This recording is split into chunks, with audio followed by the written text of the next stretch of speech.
అందరికీ నమస్తే. Welcome to BRK facts YouTube channel. నేను మీ బొమ్మిడి రాజ్ కుమార్. మానవత్వానికి తూట్లు.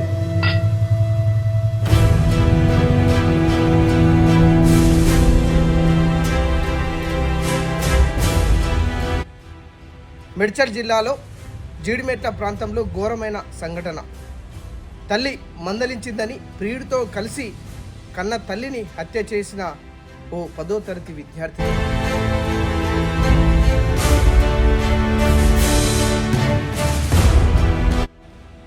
తల్లి ప్రేమించడం ఎందుకంటే తప్పేనా?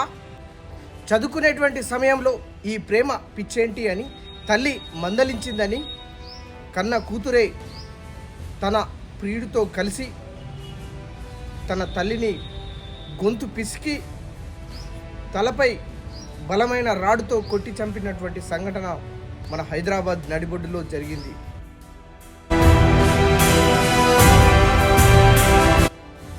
అసలు సమాజం ఎడిపోతుంది. నేటి తరానికి ఏమవుతుంది? విద్యార్థి దశలో ఉన్నటువంటి విద్యార్థులు ఇలా నిందితులుగా, నేరస్తురాలుగా మారుతున్నారు. ఎందుకు? అసలు ఏం జరుగుతుంది?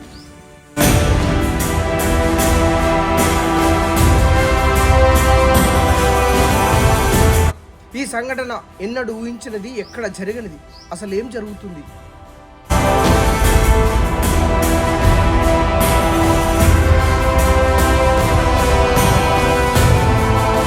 ఈ చిన్న వయసులోనే ఇంత దారుణంగా మనుషుల్ని చంపేంత కసి పసిపిల్లల్లో ఎందుకు పెరుగుతుంది? అసలు సమాజం ఎటువైపు పోతుంది?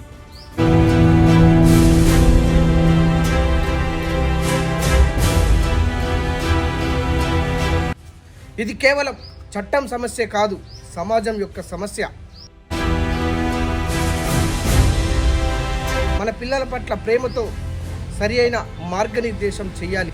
యువత ప్రేమను తప్పుగా అర్థం చేసుకోకుండా మనమంతా బాధ్యతాయుతంగా యువతకు మంచి దిశానిర్దేశాన్ని చూపించాలి. ఈ బాధ్యత మనందరిపైన ఉంది. ఇది మనమంతా కలిసి ఆలోచించాల్సినటువంటి విషయం. మన చుట్టూ ఉన్నటువంటి సమాజం, మన చుట్టూ ఉన్నటువంటి బంధువులు, బలగాలు, ఈ సమాజంలో ఉన్నటువంటి మనుషులంతా కలిసి ఈ సమాజంలో జరుగుతున్నటువంటి దారుణాల మీద అంతా కలిసి ఈ సమాజాన్ని మంచి దారిలో నడిపించాలి. ఈ హత్య చేయబడ్డటువంటి తల్లి ఎవరో కాదు, తెలంగాణ సాయుధ పోరాట వీర వనిత చాకలి ఐలమ్మ యొక్క ముని మన్మరాలు సుజాత గారు.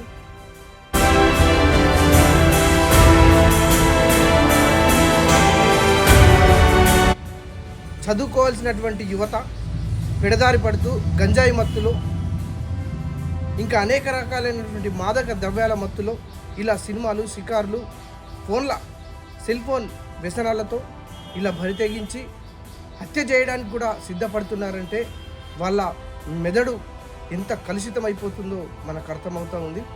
కాబట్టి సమాజం వెంటనే మేల్కొని విద్యార్థి దశలోనే విద్యార్థులకు చక్కటి చైతన్యాన్ని అందించేటువంటి బోధన, చుట్టూ ఉండవలసినటువంటి పరిస్థితులు పకడ్బందీగా ఈ ప్రభుత్వం చేపట్టాలని, లేదంటే ఇంకా ఇలాంటి దారుణాలు ఇంకా ఎన్ని చూడాల్సి ఉంటుందో.